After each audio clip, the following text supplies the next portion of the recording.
Warga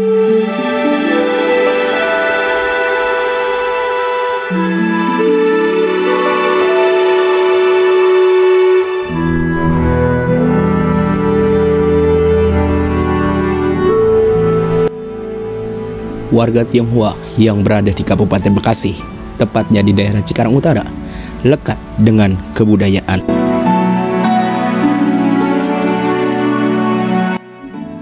Contohnya saja di kelenteng yang sudah berdiri selama ratusan tahun ini, Kelenteng Tek Seng Bio Cikarang. Kelenteng ini berada di bantaran kali yang tepatnya dikenal sebagai Kali Cibeel atau Cikarang Bekasi Laut. Kelenteng yang berada di Jalan Kiai Haji Fudoli, Desa Karangasih, Kecamatan Cikarang Utara, Kabupaten Bekasi, yang dibangun pada tahun 1825. Kelenteng ini pun merupakan saksi bisu awal masuknya bangsa Tionghoa ke tanah Bekasi. Berdasarkan cerita turun-temurun, bangsa Tionghoa sebenarnya sudah masuk ke Cikarang sejak abad ke-16. Bangunan kelenteng yang berukuran 60 x 50 meter dengan 13 altar ini banyak mengalami perubahan, tetapi tidak kehilangan arsitektur aslinya.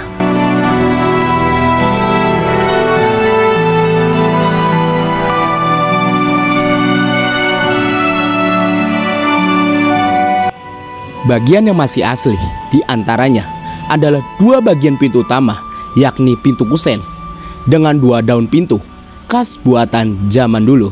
Selain itu juga terdapat dua tambur yang tidak memiliki hiasan atau ukiran yang masih difungsikan sebagai alat tetabuh pada saat Cai Capuh. Selain itu juga ada beberapa altar Shenming para dewa, yakni altar Tienkung, Tien Tuhan Yang Maha Esa.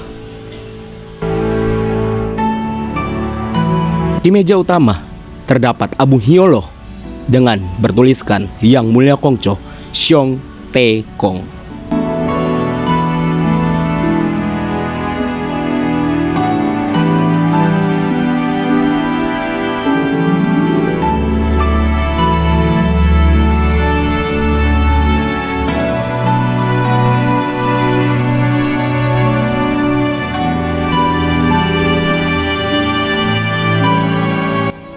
Selanjutnya, ada Yang Mulia Kongco Lim Tai Sukong sebagai tuan rumah, beserta Yang Mulia Kongco Wen Gong dan Yang Mulia Kongco Wu Gong.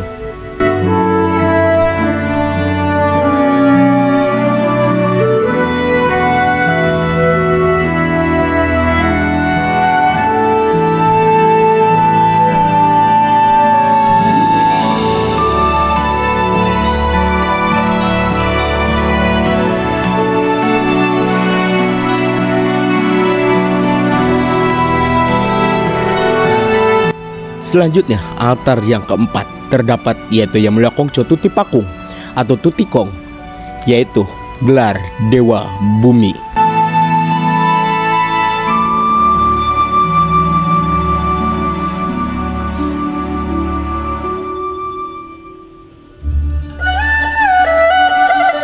Selanjutnya, altar yang kelima terdapat sebuah kimsin yaitu Yang Mulia Kongco Hok Tek Jingsin atau Fu De Jengsen.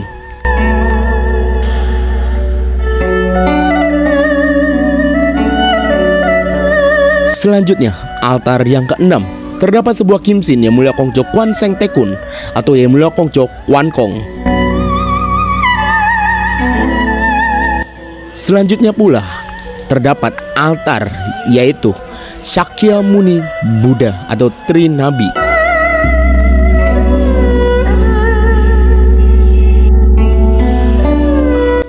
Dan selanjutnya ada altar yaitu Yang Maha Suci Dewi Kwan Im Pusat atau Dewi Welas Asih.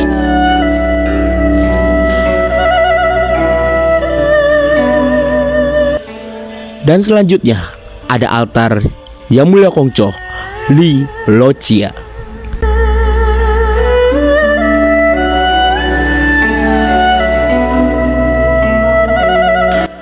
Dan terdapat juga di nomor 10 yaitu ada Kongco Chow Kun Kong.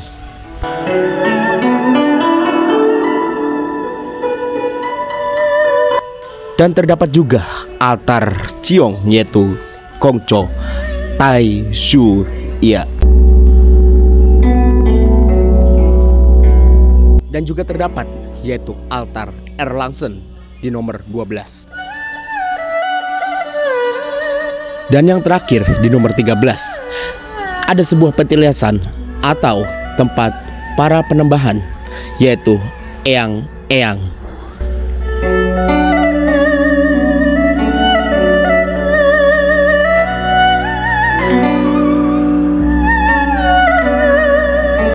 Tuan rumah di sini adalah Yang Mulia Kongco Lim Tai Sukong 1537 sampai 1607 Masehi. Melansir dari Wikipedia, beliau adalah salah satu leluhur yang bermarga Lim yang merupakan seorang guru besar pada dinasti Ming. Nama aslinya adalah Lim Kai Chun atau Lin Xian Chun. Nama lainnya adalah Lim Huguan atau Lin Fuyan. Pada tahun 1556, dalam usia 28 tahun, ia mendapatkan gelar sarjana utama Chonghuan dari pihak kekaisaran dan mulai mengabdinya kepada negara setelah mendapat gelar masuknya ke Akademi Hanlin, sebuah akademi sarjana yang bertugas mencatat, menulis, dan mengedit dan melakukan perencanaan akademis.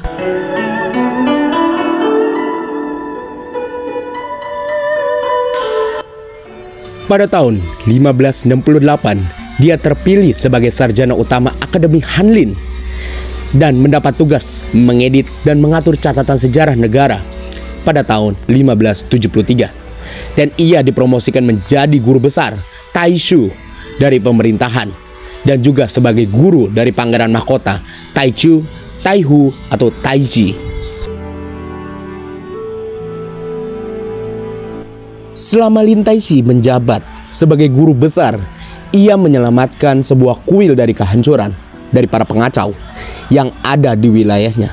Setelah menangkap para pengacau tersebut, kemudian Lin menyadari bahwa kuil tersebut didirikan untuk 9 kaisar Ji Huang Tati atau Ki Hong Taiti dalam dialek Hokkien.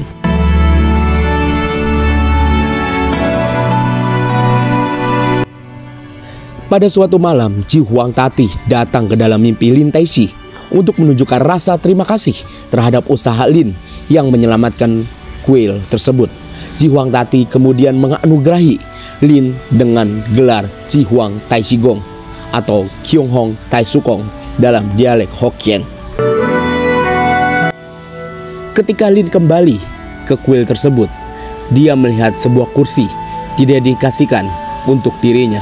Sejak saat itu, Lin juga dikenal sebagai dewa dalam usia 71 tahun. Lin Taishi wafat pada tahun 1607 dan dimakamkan di Bukit Chicheng Hokkien yang terletak sekarang di Provinsi Fujian, Cina.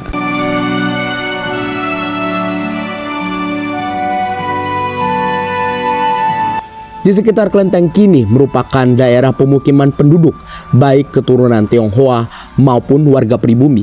Bangunan-bangunan di tepi jalan raya Pasar Lama Cikarang berarsitektur Tiongkok.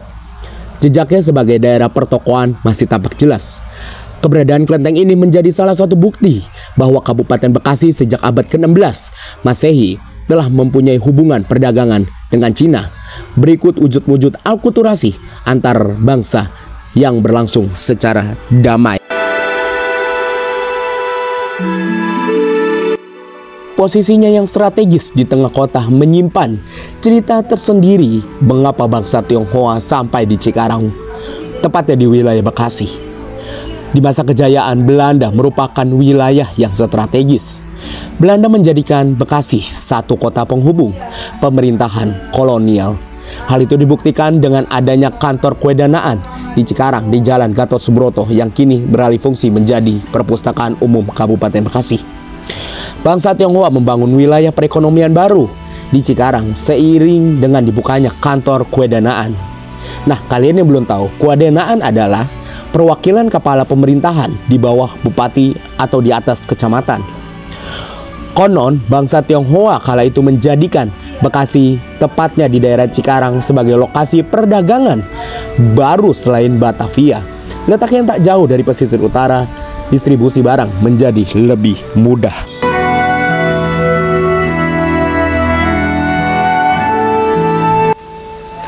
Suatu hal yang menarik bahwa kehadiran para warga Tionghoa di masa lalu yang kemudian melahirkan keturunan hasil asimilasi dengan penduduk setempat adalah alasan berdagang dan bukan menyebarkan agama.